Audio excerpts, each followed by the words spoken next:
Hi, I'm Melanie, and this is Unfashioned, a podcast about unraveling what no longer fits and re-wearing what was always real. This week's story begins with the moment most of us never talk about, that quiet, exposed moment when you stand completely naked in front of your own closet. Nothing left to hide behind, just you, barefoot, on the floor, facing the life you've been wearing and the life you're about to choose. It's not glamorous, curated, or filtered. It's honest. Because when everything has fallen away, you're standing there in your own skin. And that vulnerability becomes the truest mirror. Standing in front of my own closet, I saw them. The few pieces still hanging there. Not the rules I inherited or the identities I had clung to out of fear, but the ones that stayed because they were mine. Because even naked, I could still recognize myself in them. Today, we're going to look at those pieces, the ones that were worth keeping, and choosing what you now want to hang in your closet. Let's figure out what still fits you in this new season of life together. When the unraveling finally settled, the first thing I noticed wasn't what was gone. It was the stillness of what stayed. My closet felt strangely peaceful. I stepped closer, still naked and unsure. I was expecting to feel the ache and regret of everything I had let go. There was so much space in my closet. But that isn't what happened. The emptiness in my closet didn't feel like a failure at all. It felt like possibilities. And in the middle of all that open space, my eyes found the pieces I had never taken down.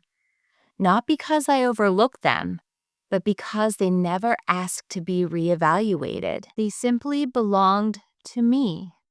The truth is that I couldn't really see them before. They were crowded in the noise of everything else I was trying to be. Those pieces were buried under the roles I had learned to perform and lost in the layers I wore out of habit, fear, and survival. But now in the quiet, they stood out differently, clear, steady, and familiar, in a way I hadn't seen in a long time. These were the pieces I had been returning to without realizing it, the ones stitched into me, the foundations that held together even when I didn't. And in that moment, I understood that not every part of you disappears when you unravel. Some pieces were meant to stay. And this right here in the stillness is where the rebuilding begins. Not with emptiness, but with a few quality pieces strong enough to endure. When I realized the rebuilding didn't begin with emptiness, but with pieces strong enough to stay, I found myself thinking about their quality. Like real quality, the kind you recognize the moment you feel it in your hands. It reminded me of the vintage garments I've held 1,000 times, the quiet survivors that were built to endure whatever life asked of them. Garments that kept their structure through entire lifetimes. Garments that may soften after decades of wear, yet refuse to fall apart. These weren't garments made for a single season. They weren't stitched quickly or cheaply. You can feel the time that went into them, the attention to each seam, the care in each hem, and the choice to use fabrics that were meant to last and not fade. When something is made with this level of craftsmanship, it doesn't crumble when the world shifts around it. It holds, adapts, and survives. And somehow, it still fits you.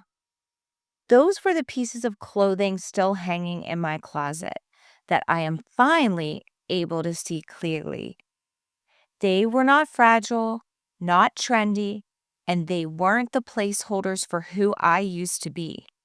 They were timeless pieces, quality in the truest sense of the word.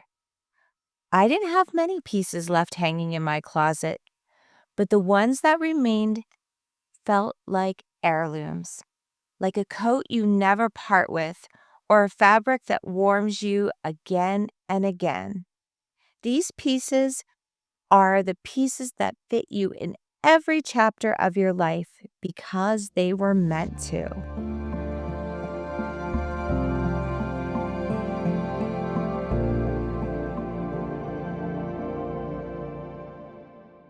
Of all the pieces that remained, one had a presence that felt different from the rest, like an heirloom that had been passed down through generations. It was motherhood.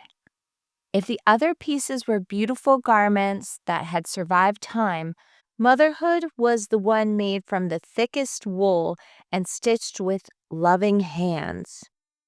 It was crafted to protect and to last. It wasn't a piece I consciously kept, but it had hung there waiting for the time in my life that I would be needed. It was never something I had to evaluate. It carries its history in its seams. The first cries, the first steps, the nights we didn't sleep, the years when I was learning about her as much as I was learning about myself. It carried warmth in the seams when I felt cold inside. It shaped itself to my body over time, becoming softer when I needed softness and stronger when I needed strength. Surprisingly, it was resilient in places that I had once believed would tear. And the amazing thing about this coat of motherhood is that it changes with you. It never fits exactly the same way twice, but it always fits. Motherhood wasn't a role I performed. It was a material woven into the fabric of who I am. A blend of instinct, presence, devotion, and evolution. It survived the unraveling because it was made from something far more durable than pressure, expectations, or identity. It survived because it was crafted from love.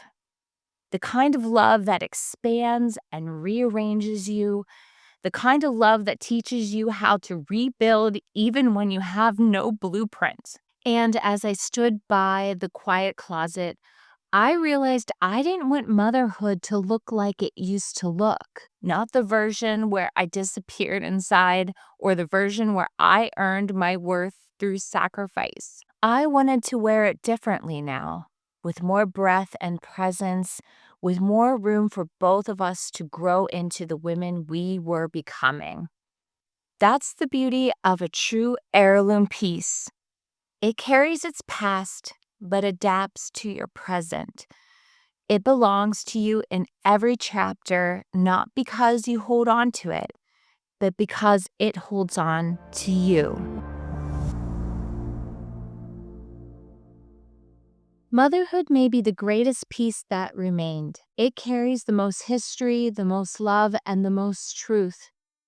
Seeing motherhood still fit swept through me like a sweet breath of fresh air. But as I stood in the quiet space, I realized it wasn't the only part of me that had survived. My kindness was still there, steady and natural, even after the years of being overshadowed. My humor had also stayed, offering me lightness when everything else felt dark. My intuition became clear again now that the noises had faded. My creativity still unmistakable. My way of expressing myself brings me alive and reminds me of who I am. The connections that have shaped me were also still there. The old and new friendships that feel like home and the family that has carried me throughout my life. These traits didn't shout for attention. They didn't need to be chosen or protected. They simply stayed because they were woven into me from the beginning. Seeing them all together, simple and honest and intact, made me feel like I was rediscovering the truest parts of myself. These are the qualities I will use to refill my closet because they are the ones that still endure.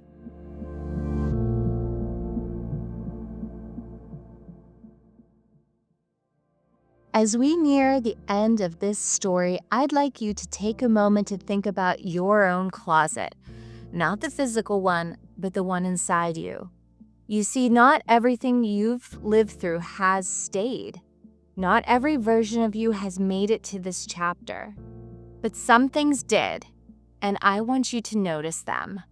The ones that remained quietly, the ones that didn't unravel even when you did.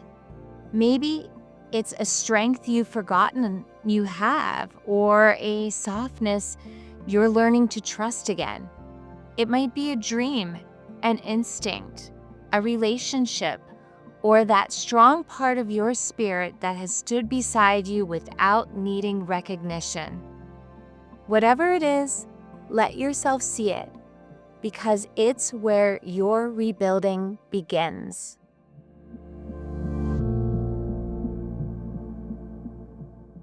I'm Melanie, and this is Unfashioned. Thank you for being here with me today and for spending this time inside the quiet, honest parts of your closet. As we move into the holiday week, I'm wishing you a wonderful Thanksgiving. Unfashioned will take a short break for the holiday, with new episodes resuming shortly after. In the meantime, please follow along and stay connected on our social media. I'll be sharing and updating little pieces of what's coming next. The links are listed below. Until then, take care of yourself, hold the pieces of you that endured, and I will meet you back here soon.